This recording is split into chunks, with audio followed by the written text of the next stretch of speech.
Ada yang sudah kenal saya? Ya. Sudah kenal ya? Ya. Ternyata mahasiswa yang pernah saya ajari ya? Ya. Ya, ini public speaking. Saya boleh berdiri nggak? Ya, saya pertama mohon maaf ya, agak telat. Saya kalau tadi ngerti tadi lupa. Jadi alhamdulillah tadi mau berangkat ada di verifikasi administrasi partai politik di Partai Borobudur di sana, saya baru kemarin. Teman-teman sekalian, boleh bantu saya apa sih public speaking?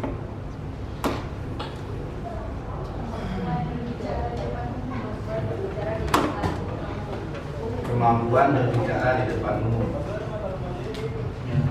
Tadi yang jawab pertama siapa? Kamu ya? Hah? Ya. Siapa? Laula. Laula. Laula. Raula. Kalau perempuan Raula. Laki-laki? Raul. Raul. Coba ke depan.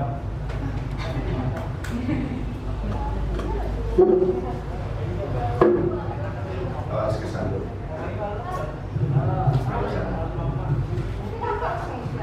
Apa public speaking? Kemampuan berbicara di depan umum. Sudah bisa? Saya tahu ya. Kalau untuk berbicara di depan umumnya untuk apa ya, orang-orang yang mungkin saya kenal, saya bisa. Cuman kalau untuk orang-orang yang kurang saya kenal, saya gugup. Kenapa gugup? Nggak tahu Pak. Sekarang kamu sudah kenal semua mereka. Sebagian udah. Oke, sekarang kamu sebut dari yang paling kiri sampai paling sana. Ayahra, Umi, Wahyu, nggak tahu, Noval, Sukma, Siti Istiqomah, Urfa, Faijah, Siva, nggak tahu, Doni, Ki, Fuad, Faik, Rehan.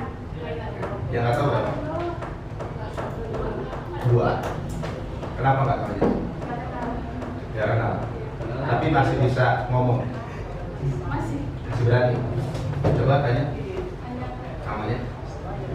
Siapa?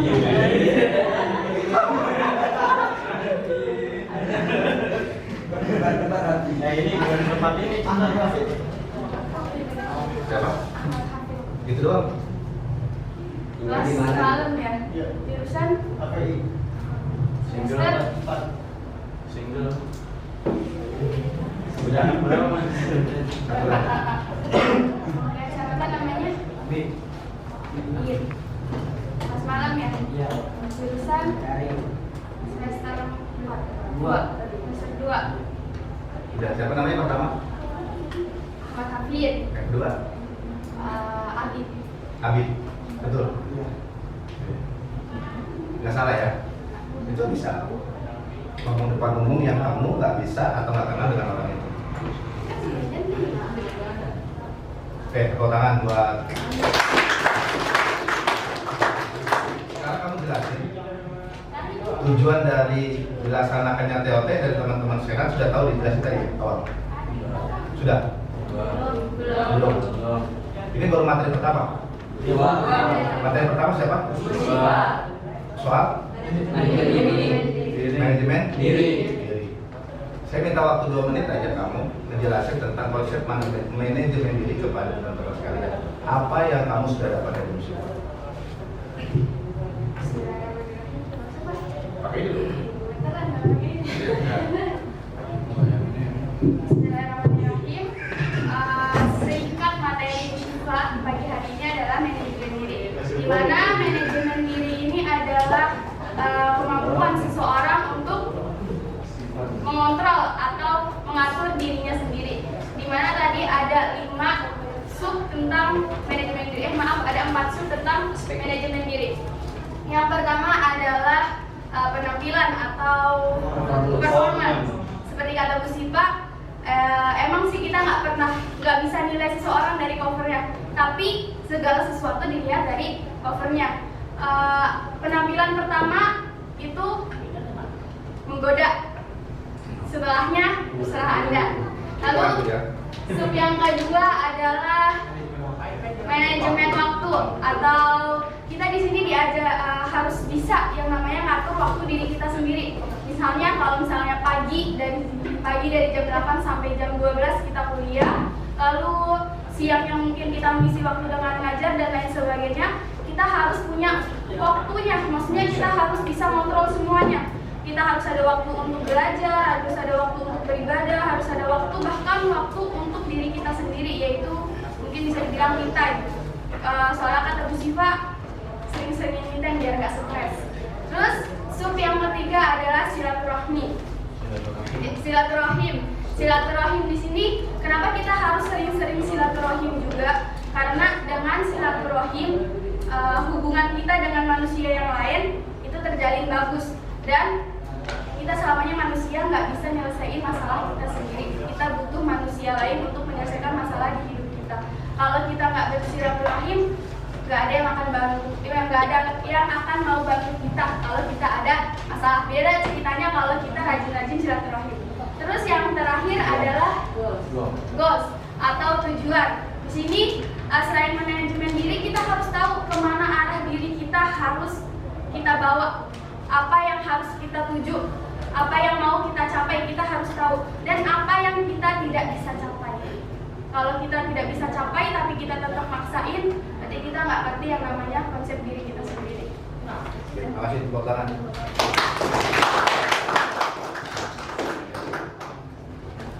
Tolong diperhati, disimak ya. Ini bagian dari apa yang kemudian disebut dengan pelatihan public speaking. Ya, tadi konsep manajemen diri itu ya, pertama ada manajemen. Ya, manajemen kedua ada 4 ya. Pertama performance atau penampilan. Kedua manajemen waktu. Ketiga manajemen silaturahim, manajemen interpersonal. Yang terakhir goals tujuan. Itu lagi 4. Jadi ngomong 4 ya. Ini bisa kayak nggak bisa ya? Teman-teman, kenapa manusia butuh berkomunikasi? Ini kalau teman-teman dulu ada ilmu komunikasi, saya ngajar nggak ya? Ngajar dia nggak? Enggak ya? Karena tidak apa itu komunikasi. Bagaimana konsep dasar komunikasi? Apa itu public speaking? Seberapa besar bakat Anda untuk bisa bicara? Apa saja hambatan dalam berbicara? Bagaimana menjadi pembicara ini? Ini yang kita diskusikan hari ini secara singkat. Karena public speaking itu bukan sesuatu yang menakutkan. Berbicara di depan orang banyak itu bukan hal yang menakutkan. Walaupun sebagian besar teman-teman atau banyak orang ngomong, bicara, menyampaikan sesuatu di depan publik itu grogi, gugup. Makanya tadi saya tes. Ya, atau seperti itu ya. Tahu nggak lampu-lampu rambu lalu lintas? Tahu kak? Yang merah kuning hijau? Iya. Kalau warna merah itu tandanya waktu untuk berhenti. Kalau untuk warna hijau, jalan. Apa? Jalan. Yuk kapan kita jalan? Atau menggunakan istilah-istilah global seperti itu, atau punya cara lain ketika Wildan menyampaikan isi hatinya kepada Ugul. Ini bagian dari proses komunikasi. Contoh satu. Contoh kedua, bagaimana cara berkomunikasi orang yang mau melamar kerja kepada atasannya atau personalia. Itu butuh komunikasi. Atau seorang pedagang, sales, dalam menjual produk dagangannya, apakah butuh komunikasi? Butuh. Pesan apa, cara apa, omongannya apa, lu bicara kayak gimana kepada orang supaya orang itu bisa paham dan mengerti tujuan dari apa yang disampaikan oleh si pemberi pesan. 2 hal dari Wildan. Apa yang pertama kali diucapkan kepada Ugul sehingga Ugul jatuh hati kepada Wildan? Mau nggak kamu nikah sama saya? Itu aja. Wildan punya tujuan ngajak nikah. Kalau kata orang Jawa Barat mah you are married me, gitu ya. Terus dijawabnya apa? Banyak Pertanyaan dulu di situ. Ya bisa banyak-banyak kan. Kita nggak dengerin cerita kamu pacaran ya. Iya. Singkat aja kan kamu udah nikah. Iya. Nah, pertama itu, maukah Anda menikah denganku? Nggak dijawab kan? Pertamanya enggak dulu. Oh pertama dia nggak mau. Mungkin tidak percaya dengan sosok saya. Oh, Asik. Buaya. Betul begitu Pak? Ulang soalnya, tiba-tiba aja gombal juga sih ya. Buaya mana, Pak? Buaya ya. Buaya Astra. Jangan salah, buaya itu orang Betawi kalau nikah pasti pakai roti buaya. Dan buaya itu adalah binatang yang paling setia. Serius, buaya itu adalah hewan binatang yang paling setia selama dia di air. Kalau di darat, Gagal, Pak. makanya khutbah Jumat itu butuh feedback nggak? Enggak. Tapi pesannya nyampe. Feedbacknya ketika pesan dakwahnya adalah seorang khotib menyampaikan untuk berbuat baik, meningkatkan kualitas takwa, maka seluruh jamaah yang mendengar itu mestinya meningkatkan kualitas iman dan takwa. Itu kira-kira pesan. Kedua, komunikasi adalah jalan menyelesaikan masalah, walaupun masalah bisa disebabkan kesalahan komunikasi. Pernah selisih paham antara Wul dengan Wildan? Sering? Seberapa banyak? Enggak. Cara menyelesaikannya hanya dengan diam atau berkomunikasi? Komunikasi. Ada selain Wildan yang udah berumah tangga? Mana? Umi? Suaminya di mana? Ada di sini nggak? Oh, ada. Pernah punya masalah? Iya. Cara menyelesaikannya? Komunikasi. Walaupun kadang kesalahannya komunikasi. Atau istilah yang kita dengar adalah miskomunikasi. Kemudian air yang dalam, siapa yang takut kalau lagi mandi di kolam atau di sungai? Takut air yang dalam tahu? Iya. Takut ya? Misalkan ketinggian ya itu ya. Yang ada viral pendaki jatuh dari 150 meter ketinggian, dia selfie dulu. Ada dua yang mengalir. Kemudian ketinggian tadi ya, kerusuhan. Biasanya kalau udah berantem apa takut tuh? Ada. Perempuan kayaknya nih. Ya. Kemudian kesendirian. Saya rasa yang jomblo pada takut nih kayaknya. Takut nggak sendirian? Jomblo biasa, Pak. Hah? Udah biasa sih. Sendirian biasa. Biasa. Yang biasa aja sendirian. Serangga. Takut? Mati takut mati? Kalau Wildan sama Ul mah nggak takut mati. Karena dia sudah berjanji segitu. Ketika Wildan bilang sama Ul, seandainya hari ini kita menikah dan besok kiamat, aku nggak lagi pernah takut. Karena aku akan mati bersamamu. Kata Wildan ke Ul. Terus Ul dia bilang, sama Mas, kalau hari ini kita nikah, besok kiamat, insya Allah aku akan cari lagi. Kiamat main bisa, Pak. Oh, gitu. Teman hidup, takut sama teman hidup. Ini hasil survei di sebelumnya. Sakit, hari tua, problem keuangan, berbicara depan umum. Jadi antara ketakutan ini, rata-rata orang juga takut di peringkat pertama itu adalah berbicara di depan. Ada yang urutan kedua itu problem finansial keuangan. Itu nggak terlalu takut. Lanjut. Teknik komunikasi itu sering menyampaikan pesan secara efektif, pesan ide. Dalam komunikasi itu ada dua, ada komunikasi verbal sama verbal. Ada yang suka makan bakso angkat tangan?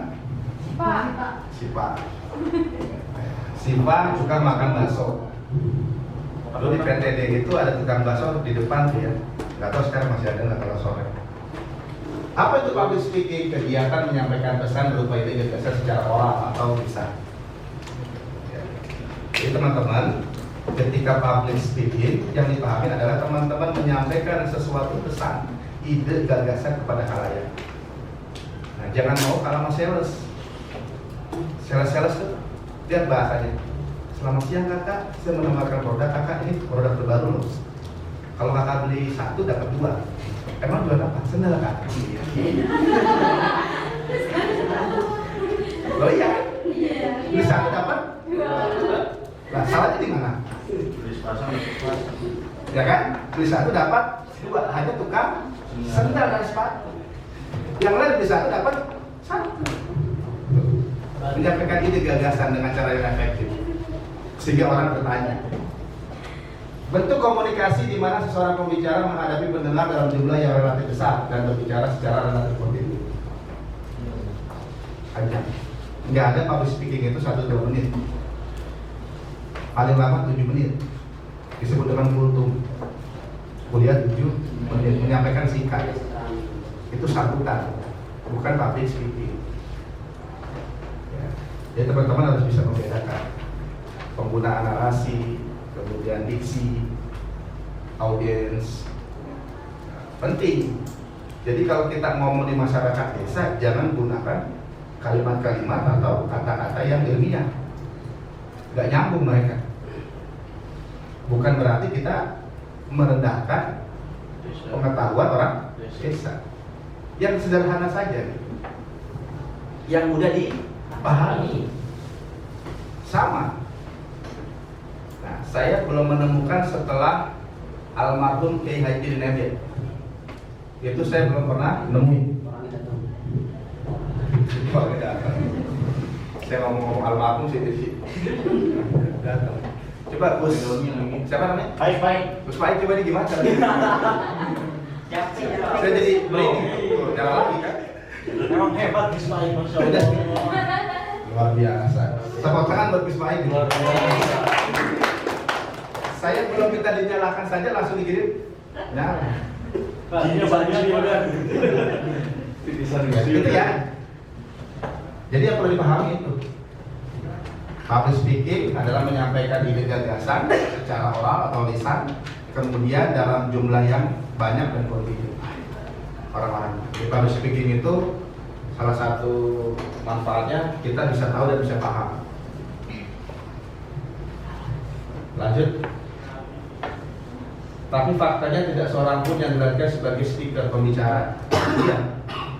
Karena public speaking itu perlu dilatih terus menerus. Ngomong aja dulu, salah benar belakangan. Pak, gugup, ya dicoba. Pak, gugup lagi, ya coba lagi. Pak, malu, ya jangan malu. Pak, malu lagi, ya jangan malu lagi. Terus seperti itu. Kenapa? Lo teman-teman lahir, coba diingat. Teman-teman ketika lahir itu sudah berkomunikasi belum? Sudah berkomunikasi belum? Sudah. Komunikasinya dengan cara menangis. Ketika anak kecil lapar, cara komunikasinya apa? Nangis. Kalau ibu, kalau bapak, kalau suami, kalau istri, ketika anak nangis, oh pasti minta main Mobile Legends nih. Gitu nggak? Enggak. Pasti ketika anak itu nangis, haus nih. Disusui nama ibunya. Diam, benar kan? Nangis. Kayaknya pup nih atau pipis nih. Ganti popoknya, pampersnya. Setelah diganti nggak nangis, nggak benar kan? Kan hanya itu anak-anak kecil nangis. Betul nggak? Iya. Yang punya anak, belum punya anak ya? Ya, jadi belum tahu ya. Umi ya yang punya anak ya. Kan seperti itu cara komunikasinya. Lah, kalau anak bayi saja bisa berkomunikasi dengan cara menangis untuk menyampaikan pesan kepada ibu atau bapaknya, mestinya kita ketika kita sudah bisa berbicara, ketika kita sudah bisa memahami kontekstual, ya maka perlu lebih baik dari seorang bayi. Walaupun tadi nggak semua bisa menjadi pembicara, menjadi public speaking. Oke, lanjut. Terus merasa berbeda, nggak percaya diri, kurang confidence, trauma masa lalu, dulu ikut lomba aja salah. Ya kan? Allahu Akbar, Allahu Akbar. Udah bagus kan? Allahu Akbar,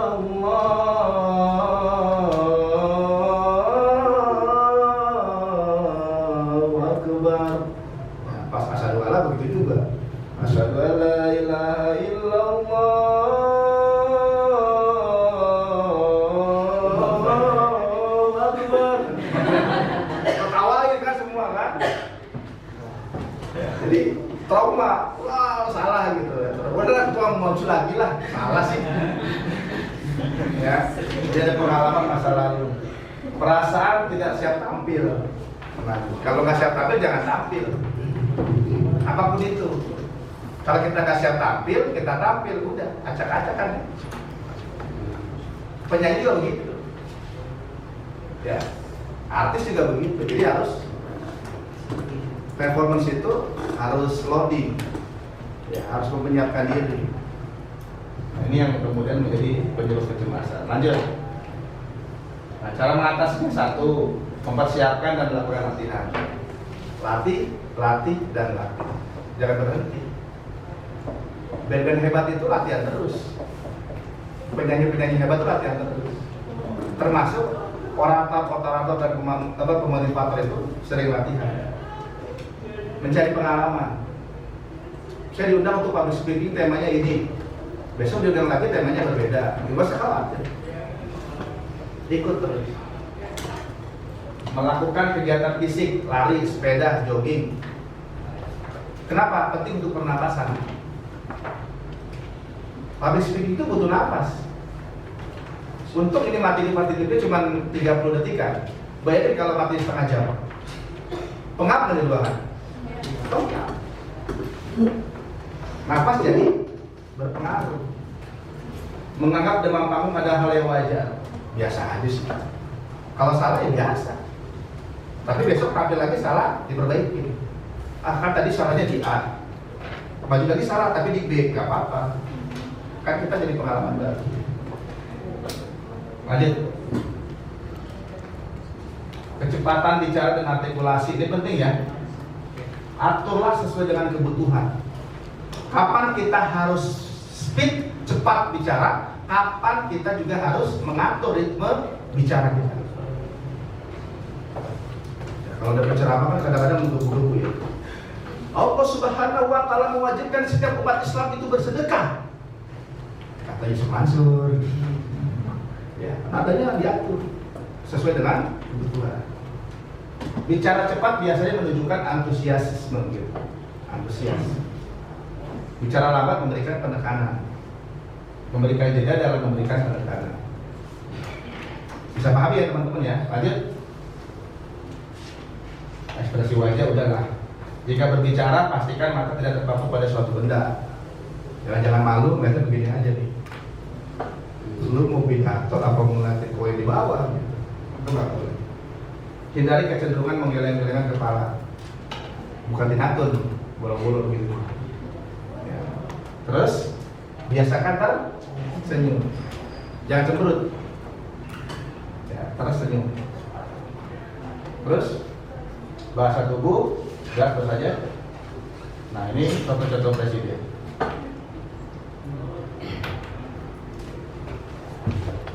Contoh-contoh senyumnya orang. Apa? Ya. Jadi saran kamu pahit. Ada yang sebelum pahit untuk menyampaikan materi pada siang hari ini, apakah teman-teman ingin bertanya? Pahit ini adalah murid ke-7 dari Gus Udin. Di antara banyak Gus Udin yang memiliki kemampuan public speaking dengan baik adalah Gus Pahit. 6 orangnya itu berbeda-beda tipologi dan kemampuannya. Ada seorang kameramen, ada penata lakon, penata gaya, dan Gus Pahit itu adalah penata public speakingnya Gus Udin. Jadi nggak salah kalau hari ini kita minta beliau untuk menyampaikan beberapa hal yang kemudian sering dilakukan oleh Gus Udin dalam memberikan konten-konten di media sosial. Di antaranya perseteruan antara sulap merah dengan Gus Udin. Tepuk tangan yang meriah, kita sambut Gus Pahit.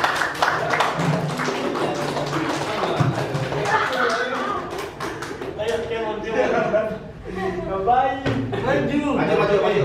Jangan gitu, Ik. Ayo maju. Kalau aja berani. Maju, Pak. Kita sampai jam berapa ya? Oh iya, udah habis, Pak. Udah habis, Pak. Jam berapa? Jam 3. Jam 3. Oh ya, sebentar lagi ya berarti ya. Masya Allah. Serah, kamu dikasih waktu 5 menit menceritakan tentang kehebatan komunikasinya Gus Udin. Keren banget. Jadi perseteruan antara Gus Samsudin sama Surat Merah itu ya itu Gus yang saya tahu ya Gus Samsudin itu membunuh masyarakat ya kan? Seperti apa? Jadi sebenarnya itu trik sulap tapi sulap pena kayak keris digulung-gulung kayak apa kayak putih dan ada tombol di bawahnya bisa keluarin petir. Sedek. Jadi tanggapannya gimana itu? Jadi tanggapannya ya bodoh. Iya bisa itu bodoh. Oh tenang. Kira gini, kalau misalnya besar segini itu bodoh, kenapa dia punya badan pokoknya yang sangat besar? Ya nggak tahu itu. Kenapa orang sampai itu Samsudin itu nih? Kenapa? Orang Bagaimana cara dia menggiring orang-orang tersebut untuk masuk ke padepokan? kenapa? Kan Gus. Nggak tahu. Ini Gus Pak. Ayo, Ik. Apa Iya, dia iya, karisma? Nggak jelas. Kenapa Gus Samsudin punya kedepan? Karena udah terlanjur banyak orang yang percaya. Tapi kata siapa ya? Bukan. Kata kayak siapa gitu? Gus Samsudin itu emang beneran orang pintar, cuma pintar kepentingan. Katanya. Nggak tahu. Terus apa lagi? Terus ya sudah. Kalau dikasih nilai 1 sampai 10 berapa? Satu aja udah apa? Hah? Kalau dikasih nilai 1 sampai 10 berapa nilainya? Hah? Hoak kamu tuh. Berapa? Berapa nilainya? Setengah ya? Nilai setengah aja ya? Kamu tinggal di mana? Saya tinggal di Jakarta. Di mana? Hah? Lubung. Pelukong. Di apa namanya? Penjaringan. Itu namanya Kalideres. Iya, Bukan itu, Jakarta Barat. oh, itu Pelukong. Ya biasa aja sih mas saya. Kamu main antara saya berantem. Saya ini anak buahnya pesulap merah loh. Jadi anak muda sama anak muda lagi sekarang kita bertempur nih. Coba tunjukin kemampuan. Ini. Ada korek. Ini, Pak. Ada yang megang, Pak. Nah, korek. Coba ada kamu. Katanya kamu nggak makan dibakar. Coba. Katanya kamu nggak makan dibakar. Coba. Bukan di Barat. Kamu tes coba. Nanti. Jadi ini kan korek kan? Iya. Ini korek. Jangan ada kotakan deh. Ada nggak yang mau apa exercise latihan? Ya tetap public speaking. Tadi laki-laki. Ikhwan, akhwatnya ada? Yang perempuan? Laila, Pak. Sipa. Laila, Pak. Ayo Sipa. Promosi. Oke, tapi secara garis besar teman-teman sudah paham ya apa public speakingnya? Ya. Sudah ngerti ya? Ya. Ada yang lupa, ada yang kurang satu. Tolong dicatat. Dalam public speaking itu ada 4 tipe atau cara. Ya, nanti teman-teman bisa. Ada yang disebut impromptu, ya atau improvisasi. Ya, ada lagi yang kemudian manuskrip. Dia menulis, dia mencatat. Ada konsepnya hafalan, dihafal semua teksnya. Nah, impromptu, manuskrip, kemudian hafalan, satu lagi, saya lupa ya satu lagi. Itu ada 4 pokoknya ya. Saya lupa satu. Bahasa tertentu ada apa namanya hafalan tadi itu, impromptu, manuskrip, impromptu, kemudian hafalan. Ada 4 ya, nanti tolong dicari ya. Jadi dalam pidato, dalam menyampaikan pesan, kadang-kadang kita punya clue. Ya, clue-nya dicatat sedikit, sisanya baru diimprovisasi. Ada yang memang menghafal teksnya. Oke teman-teman, ada lagi? Kalau nggak ada, kita akhiri sesi ini. Karena saya harus kembali ke alamnya. Ada? Cukup? Habis ini siapa? Siapa? Oh, sedikit ya, teman-teman sekalian ya. Oke. Teman-teman sekalian, itu saja. Kalau tidak ada lagi pertanyaan. Ada pertanyaan? Ada, Pak. Ya, silakan. Udah. Assalamualaikum warahmatullahi wabarakatuh. Waalaikumsalam. Jadi terima kasih atas informasi yang Bapak berikan, materi yang Bapak berikan, semoga bermanfaat.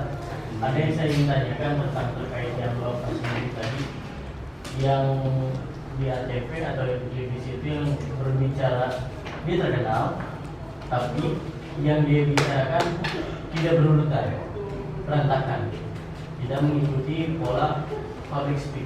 Nah, bagaimana caranya biar ketika kita maju ke depan, kita tidak berbicara ngalor ngidul, atau kita sudah mempunyai tujuan X, bukan X, ya inilah judulnya apa. Nanti, tapi kita harus membicarakan itu tanpa menggunakan fix. Nah, bagaimana caranya biar kita tidak ngalor ngidul dan apa yang kita bicarakan kena kemudian. Jadi gini, pertanyaan tadi bagus. Ya, tepuk tangan buat Bedan. Ini mewakili teman-teman sekalian. Kalau kita menyampaikan sesuatu dan sesuatu itu nggak berurut, kira-kira hasilnya seperti apa? Contoh, Nggak dapat dipahami. Bu Sipa ngomong soal pengendalian diri ya? Betul. Kalau kalimatnya kita rubah, goals dulu, interpersonal dulu, manajemen waktu dulu, baru performance, bisa nggak? Bisa nggak? Dalam konsep manajemen diri, yang pertama itu tujuan. Kita harus mengenal betul apa tujuan kita. Setelah kita memiliki tujuan, maka langkah-langkah yang harus kita ambil adalah menjalin hubungan interpersonal atau sering silaturahim, berkunjung ke teman-teman lama maupun teman-teman baru. Ketika kita mendapatkan teman lama dan teman baru, disitulah letak kekurangan dan kelebihan kita satu dengan yang lainnya. Ketika ada teman yang lebih, kita mendapatkan manfaat dari kelebihan teman itu. Ketika ada teman yang kurang, kita ikut masuk untuk melengkapi kekurangannya. Maka yang kedua yang perlu dilakukan dalam manajemen pengendalian diri adalah menjalin hubungan interpersonal. Setelah itu dilanjutkan dengan membuat timing life atau manajemen waktu.